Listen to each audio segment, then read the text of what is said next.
artists. It was crazy, to be honest with you. I hadn't really like fully tapped into what was going on locally. It was unbelievable the amount of talent that I was able to access, you know.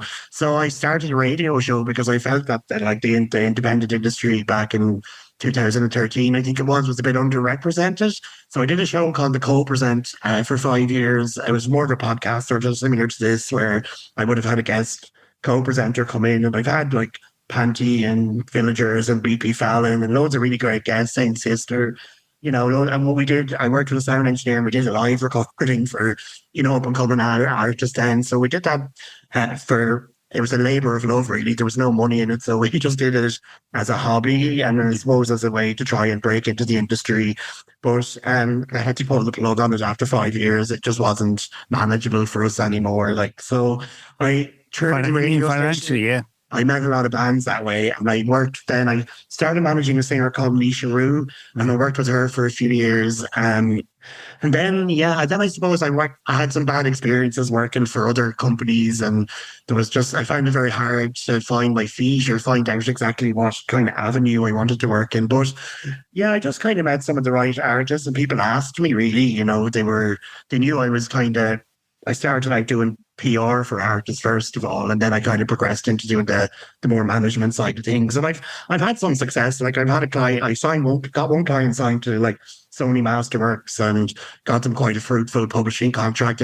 And an international booking agent, and all of this happened during lockdown when the industry was on its knees. So that's something I'm proud of. But now I just work with the one artist called Mel Joanne. She's from Meath, but she lives in Brighton in the UK. Kind of an electronic music producer with vocals. Yeah. No, I listened to her. I clicked your site the other day and listened to her. Yeah, and yeah. But it's amazing to see the talent is out there, and if they keep working, it can happen. And as you know, it's persistence, and you have to be tough and resilient, which leads me to, was resilience part of your DNA? This is resilience is a word I'm currently kind of having a bit of an issue with. We all are. We all are. It's overused, but you know the concept. I'm getting to that graft or that grow or that toughness. Yeah, like I think personally now I've kind of been through an awful lot in the last few years. I've tackled homelessness. I went back to college and I've done a degree in digital marketing and public relations, and because of that degree and because of where it was, I ended up homeless. I was studying in Dundalk and just couldn't find anywhere to live. So it was a big decision to go back in later in life to study. You know, I was in my late 30s when I started. It should have been 4 years and I had it all planned out. But the universe just came along and said, no, we're going to make you study for 6 years. So I'm on a year out at the moment and hoping to go back and do my final year. Now it's like I have somewhere to live now. But twice during the degree, I became homeless. And yeah, it was hell on earth. But, you know, people keep saying to me, you're so resilient. And at first, I really appreciated that. But now I'm kind of sick of hearing it. You know, my answer usually to people now is like, well, thank you. But, you know, I'd rather not have to be.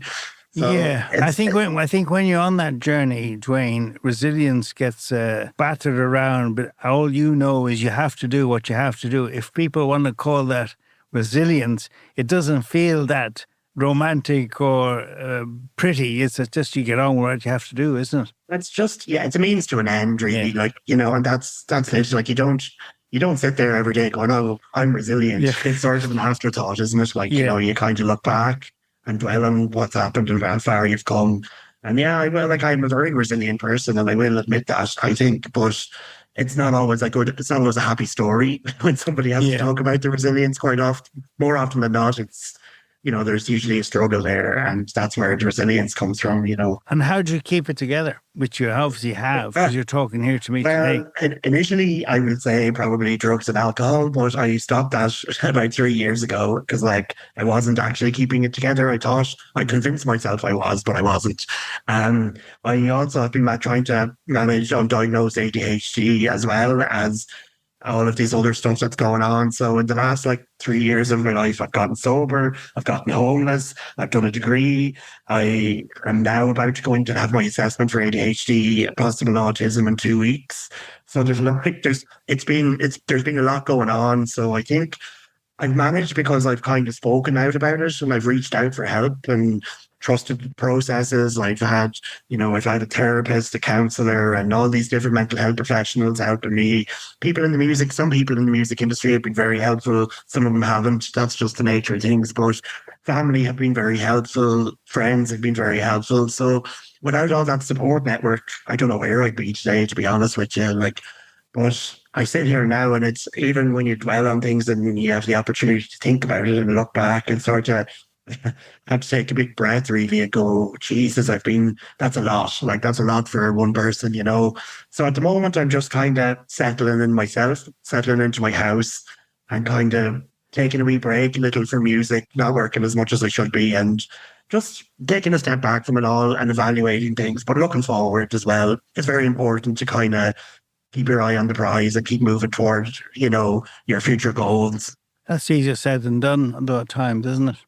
Yeah, it is. Yeah, no, I'm very happy now. I was given an apartment by the council in Drogheda, which is really blowing my mind now completely, because I've been living up here the last 5 or 6 years on and off. So it was really like, it was just, I lived in like a homeless hostel there for a while. And obviously an environment like that isn't great for a person in addiction recovery. So it's been it's been hard, but I think I've turned the corner with it all anyway. And I'm kind of I've started volunteering in the local addiction centre here, and kind of using my own journey and my own path to kind of help other people, and just maybe break down the stigma a little, and just doing things to make my life a little better. But also, I have all of this lived experience now, so it would be a shame to not share it with other people and try and lift other people up, because I didn't have that, and I missed that from my life. So, I'm that kind of person anyway. I always usually think of other people before myself, Yeah.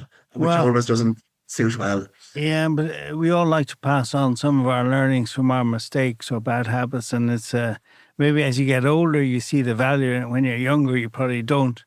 But I hear what you're saying. And in terms of Irishness, how does that manifest itself? How is that weaved in the cloth of your life? Is it important? Yeah, I think I've traveled quite a lot, over my first 2 years, and I think we have a kind of a global identity, I suppose, that people instantly recognize. Mm. And I think it's vital to uphold that. Like I mentioned earlier, that we have a lot of artists out there now on the world stage, and I think they're representing what it means to be Irish really well. Somebody like Seema, for example, I saw her perform for the first time at the Electric Picnic last year. And she was the standout artist by a country mile. Even all the international acts that were there, nobody even came close, But she brought so much crack, and so much energy and a bit of mischief. And I think she really embodies the Irish spirit, 150%. She's